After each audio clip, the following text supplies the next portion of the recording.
Pero itong mga problems na to, financial problems na to, mag-end ito guys. It's going to be ending din, and parang tuturuan ka nito ng matinding leksyon sa buhay. Tuturuan ka nito para mas maging matapang, mas maging ito. Siguro kaya lumabas itong live and learn na to guys. Kasi you have to live with it and learn from it, no? Kailangan mong ma-experience yung sitwasyon na yan, and may matututunan ka dyan sa sitwasyon na yan. And it will teach you to be stronger at saka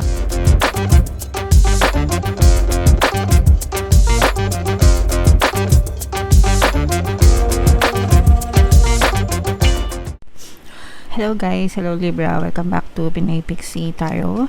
Ang pamagat ng episode natin for tonight is first quarter kapalaran para ngayong January, February, March para sa Libra, Sun, Moon, Rising Sign, and Venus. So, unahin natin tong deck na to, mga kapiksi. Ito yung mga paparating sa inyo, mga ganap sa inyo, maaaring maganap mga kapiksi para ngayong first quarter. Kung ano na lang yung makaresonate guys, take that message kasi hindi lahat ng mensahe ay mag-resonate sa inyo guys. So, una, itong relaxation guys, ibig sabihin nito very chill lang, no? Very chill lang, very kalmado yung magiging first quarter mo mga kapiksi. Walang masyadong pressure, walang masyadong stress guys. Pero titingnan natin din dito mga kapiksi kung may lalabas na negative energy. Pero so far, ito parang you're just taking your time. Paisi-isi lang muna dahil first quarter pa lang naman ng 2026 mga kapiksi. This may also be the best time for you para aralin mo yung buhay mo, planuhin, and tingnan mo kung ano yung mga gusto mong baguhin and kung ano yung mga gusto mong i-retain sa buhay mo ngayong taon na to guys. Okay? Alright. Meron din ditong collaboration and live and learn. Itong collaboration na to guys, you might be working with other people mga kapiksi, and dahil sa pagbo-work mo sa kanila, may matututunan ka rin guys. So itong collaboration na to, pwedeng collaboration sa trabaho, collaboration sa business or negosyo or sa eskwelahan, wherever applicable guys, kahit saang applicable kasi iba-iba naman kayo ng sitwasyon. Pero working with other people, collaborating with other people guys, it will also help you to gain more knowledge, more experience mga kapiksi, no? And kumbaga madidevelop ka kasi marami kang matututunan din, and at the same time yung mga natutunan mo pwede mo ring i-share sa kanila. So win-win situation para sa iyo and para dun sa mga kakolaborate mo guys. Pero itong collaboration na to guys, hindi lang sa learning and development yung contribution niyan. Definitely it will contribute sa kung ano mang yung kinakolaborate mo. So kung sa business mo or sa trabaho mo, definitely makikinabang ka talaga ng bonggang-bongga guys. Okay? Actually, hindi lang ikaw, pati yung kakolaborate mo, both of you, yun yung purpose ng collaboration para both of the parties mag-benefit mga kapiksi. Okay? Alright, so comment down below guys if feeling nyo para sa inyo yung message na yan. Ito naman yung sa love message natin, Libra. So true love mga kapiksi. So for some of you, kung meron na kayong mga partner or specific person, ibig sabihin yung person na yan, maaaring siya na yung true love mo, no? Pang matagalan mga kapiksi. For some of you naman, kung kayo ay single pa lang guys, maaaring makilala mo yung true love mo ngayong first quarter ng 2026. So, syempre guys, ipagdasal nyo. And meron din tayong subliminal para sa mga single, attract love and relationship. So, kung gusto nyo dumating sa inyo yung tamang partner para sa inyo, pwede nyo pakinggan yung subliminal na yun guys. Okay? Alright. And another message para sa inyo guys is worth waiting for, no? So kumbaga sulit yung pag-aantay nyo kasi true love nga yung dadating sa inyo, true love yung ibibigay sa inyo, true love yung mga pinagdadasal nyo, kaya sulit na sulit talaga yung pag-aantay nyo mga kapiksi. And sabi ko naman, I always remind you guys na pagdating sa love, no, talagang ipagdasal nyo para ibigay talaga sa iyo yung tamang person, yung hindi sakit ng ulo, And huwag kayong magsawang magdasal guys, hindi porket na biktima kayo ng mga failed relationship or abusive relationship before, wala na kayong karapatang lumigaya at magmahal ulit. As long as pinagdadasal nyo, hinihiling nyo kay universe, ibibigay at ibibigay yan sa inyo mga kapiksi. Okay?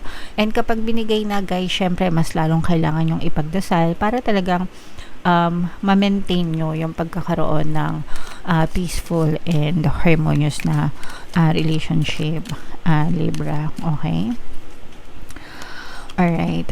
And another message for you. Ito guys, retreat. Ibig sabihin nito, ikaw at saka yung person mo, you try to disconnect from the world and just reconnect with yourselves, no? Ibig sabihin guys, momentarily, ngayong first quarter, kalimutan nyo muna yung outside world and paikutin nyo muna yung mundo nyo sa sarili nyo, sa inyong dalawa. Minsan kasi sobrang busy natin sa mga trabaho natin, negosyo natin, hindi na natin nabibigyan ng time yung isa't isa, guys, no? So, hindi naman ibig sabihin, gumastos kayo, lumabas kayo or what. Actually, kahit nasa loob lang kayo ng bahay, pwede kayong magbanding. Mag-usap muna kayo just for today. Wala mo ng cellphone, di ba? Kayong dalawa lang muna. Disconnect muna. Wala mo ng games. Wala mo ng Sokmed or TikTok or whatever. Tigil muna ng kakastroll, no? Kayong dalawa lang muna. And yeah, so para ma-rekindle din yung relationship nyo, mga kapiksi. Okay, hindi naman kailangang gawin ng matagal or mahaba, di ba? Ang importante yung may moments kayo together, Libra. Okay? Alright, so yeah, comment down below guys if feeling nyo naka-resonate kayo dyan. So shuffle natin to mga kapiksi, hanapin natin yung energy na Libra. Habang sinashuffle ko to, panoorin nyo muna guys yung video natin regarding sa ating paano mag-manifest ng abundance video course. Kapiksi, sawa ka na ba sa mga struggles at hirap sa buhay mo? Masipag ka ba at masikap sa buhay ngunit hindi ka pa rin umaasenso? Ilang beses ka na bang nag-attempt mag-negosyo at mag-invest pero palagi ka pa rin nalulugi? Sa pagkakataon na ito ay maaaring may subconscious beliefs ka na nagiging balakid sa iyong pag-unlad at pagyaman. Introducing, paano mag-manifest ng abundance video course. Dito ay matututunan mong ma-overcome ang mga balakid mo para tuluyan ka ng umunlad, umasenso, sumagana, maging matagumpay, successful at maswerte sa iyong kabuhayan, pera, trabaho, negosyo, salapi at kaperahan ng bonggang-bongga. Dali, mag-send na ng email sa pinoypixie@gmail.com at simulan na ang iyong pagyaman ngayon. Alright, so sa lahat ng gusto mag-avail ng course guys, mayroon tayong paano mag-manifest ng abundance video course, paano mawala ang third party at magkaroon ng harmonious na relationship, paano pabalikin si ex or vice breakup. Sa mga interesado guys, mag-send lang kayo ng email sa pinoypixie@gmail.com. And sa mga naghahanap guys ng pampaswerte na lucky charms or lucky bracelet, aventurine tsaka citrine yung recommended ko sa inyo guys sa ating sample. May makikita kayong mga link sa description box. So, Libra, kayo ay represent ng King of Swords sa ating spread, mga kapiksi. So, this is both positive and negative. Ang nakikita natin sa negative, mga kapiksi, mayroon ditong presence ng water sign, Cancer, Pisces, Scorpio, at saka earth signs, Capricorn, Taurus, Virgo. For some of you guys, maaaring may ganyang element kayo sa inyong natal chart or you may be dealing with other signs na may ganyan sa kanilang natal chart. So, eto guys, for some of you, hindi naman lahat mga kapiksi, maaari kayo magdanas ng konting problema sa pera guys, no? Financial troubles. Or, pwedeng hindi problema sa pera, pero problema sa trabaho. Kung kayo ay may trabaho or may negosyo, mga kapiksi, pwedeng nagkakaroon kayo ng konting problema sa mga ganun guys. Pero ito naman ay normal, no? I mean, minsan dumadaan talaga sa buhay natin na nagkakaroon tayo ng problem sa work or problem sa negosyo. Yung iba sa inyo guys, parang feeling ko medyo nai-stress din yung iba sa inyo. Baka sobrang nahihirapan na kayo sa workplace nyo, baka nai-stress kayo sa bandwidth nyo, mga kapiksi. So yun nakita natin. And dahil dyan guys, parang nag-iisip kayo kung lilipat ba kayo ng trabaho, aalis ba kayo ng trabaho, or maghahanap ba kayo ng ibang source of income. Pero ito yung pala isipan pa sa inyo, mga kapiksi. Kumbaga, tinitimbang nyo pa yung sitwasyon, kung gusto nyo ba talaga magstay or kung gusto nyo lumipat ng ibang pagkakakitaan. guys. So, ito naman, syempre wag kayong magpadalos-dalos sa pagdesisyon.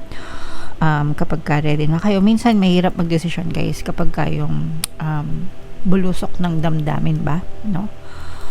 Nagiging impulsive ganyan sa pagdedesisyon kapag ka masyadong mainit yung sitwasyon.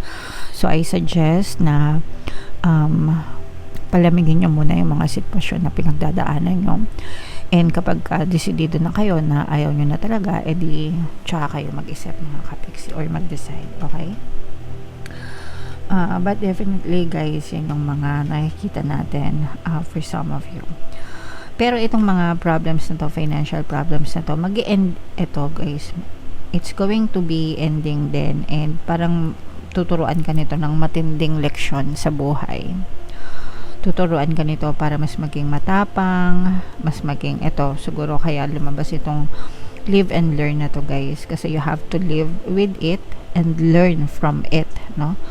Kailangan mong ma-experience yung sitwasyon na yan, and may matututunan ka dyan sa sitwasyon na yan, and it will teach you to be stronger, at saka parang mas tinuturuan ka nito mas maging matapang, and mas maging mahaba yung pasensya din. Pero I'm also sensing na hindi mo rin inaalis yung possibility na maaaring may oportunidad out of this problem. Now, minsan kasi kapag may mga problema, hindi natin napapansin, meron pala, nag-o-open pala yun ng ibang opportunities sa atin guys. So, yung iba sa inyo, parang makikita nyo na may mga hidden opportunities, no?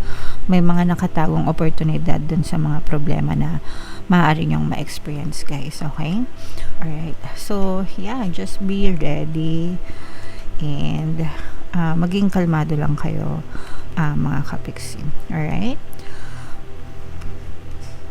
Ayan, so eto nga guys, yung sinabi ko sa inyo na kasi yung iba sa inyo talagang nai-stress, no? Very stressful, hindi kayo makapag-isip ng tama, mga kapiksi.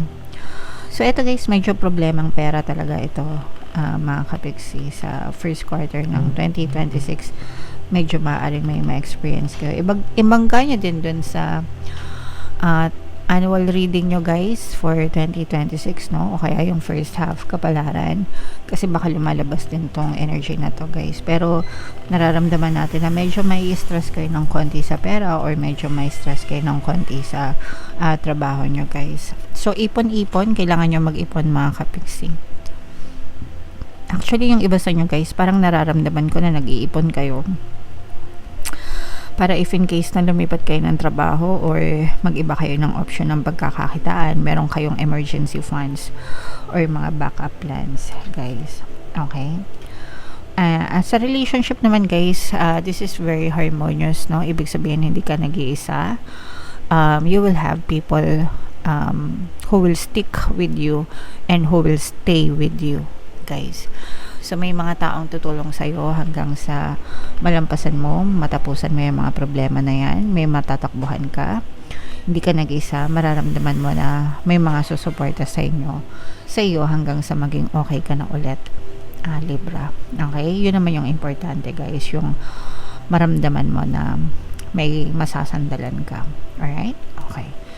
So yeah, comment down below guys if feeling nyo naka-resonate kayo dyan, mga kapiksi. And ito yung ating 2026 kapalaran guys. Ito naman yung ating success stories ng paano mag-manifest ng abundance video course. Click here to subscribe guys. Thank you for liking, sharing, and subscribing. See you next time. I love you all. Have a nice day. Bye bye.